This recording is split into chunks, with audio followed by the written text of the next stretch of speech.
Good morning, boys and girls. Welcome once again to the eastern wing of the Stinkbug Works, that super secret research and development division of Dr. Jet Laboratories, where we sit around all day and invent things and make stuff.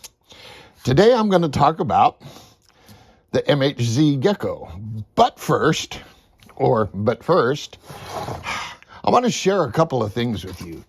When you're smoothing out epoxy, old credit cards make great epoxy spreaders. I just ordered some new catalyst for my epoxy, and it has a new warning label. And the very first words I read on the warning label are, danger, fatal if inhaled. Use this stuff in a well-ventilated area, folks. Thank you very much. Now, back to our regularly scheduled programming. At the request of one of my viewers, a fellow who I shall call Scott for lack of a better name, because that is his name. Anyway, he asked about the MHZ Gecko. Well, I've had geckos for a long, long time. And in fact, these two geckos were originally powered with, get a load of this, and you can see some rust on it too, and you can see where it was mounted in the little motor mount in there. Were powered with these brushed cobalt motors. That was the big thing. Everybody had speed 400s, but if you could get a cobalt motor. So we ran these on 6 little 500 milliamp NiCad cells, little 6 cells. But this thing uses the same little simple drive that's still around. It's in the Mini Dom. It's what's in the Bat Boat. It's what I had in the Redbird. Hang on, time for jet juice.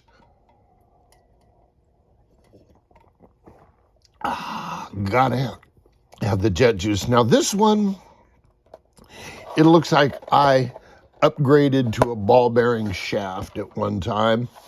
And it's still usable, although get a load of this. The gel coat has shrunk and it's cracking back from its original position.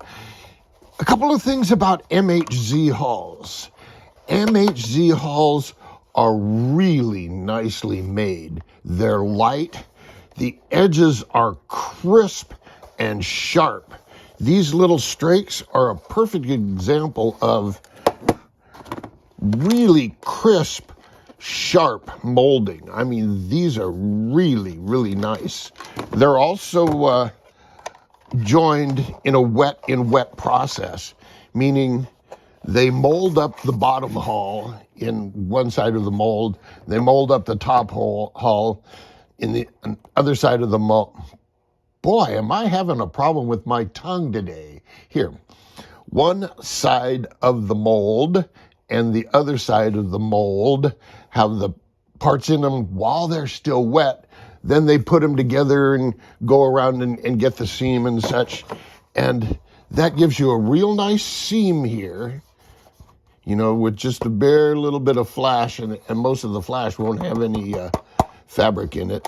It'll just be resin.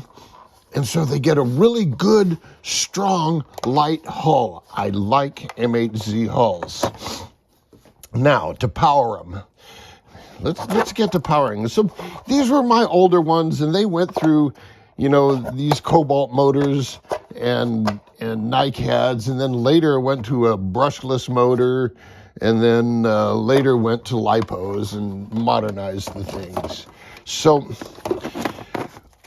what I found worked really well, and I thought I had it in here, but I guess not, was a little 2825 outrunner motor that was a 3000 kV.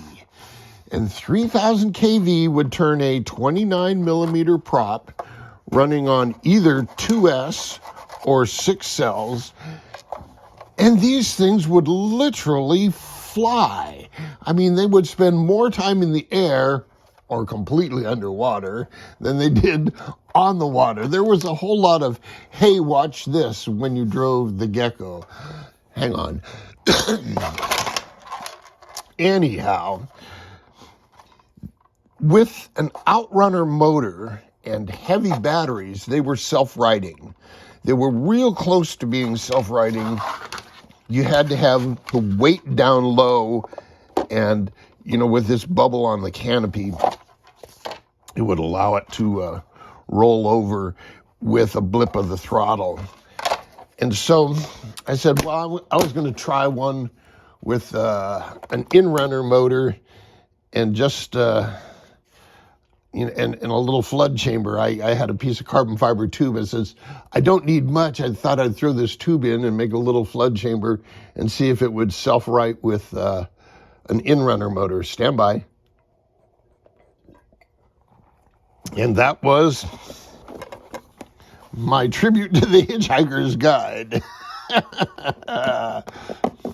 And if I can get the canopy off. Hello. It's been forever pushed down here. So, a little in-runner motor. And, I put a flex drive in this one. I tried, the flex drive with the strut and, the standoff rudder.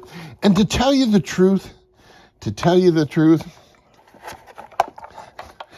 this runs just as good, if not better. So, this is a little beefier motor than I was running in the original ones. I was trying to get more rotating mass to flip it over. And quite frankly, and in fact, if you go to MHZ's website, they'll tell you to put some lead down here in the keel. Now, let's talk about weight and these little boats. These things are so light. They just fly. When we were running them with the heavy NICADs and this brick of a motor, they handled rougher water a little bit better.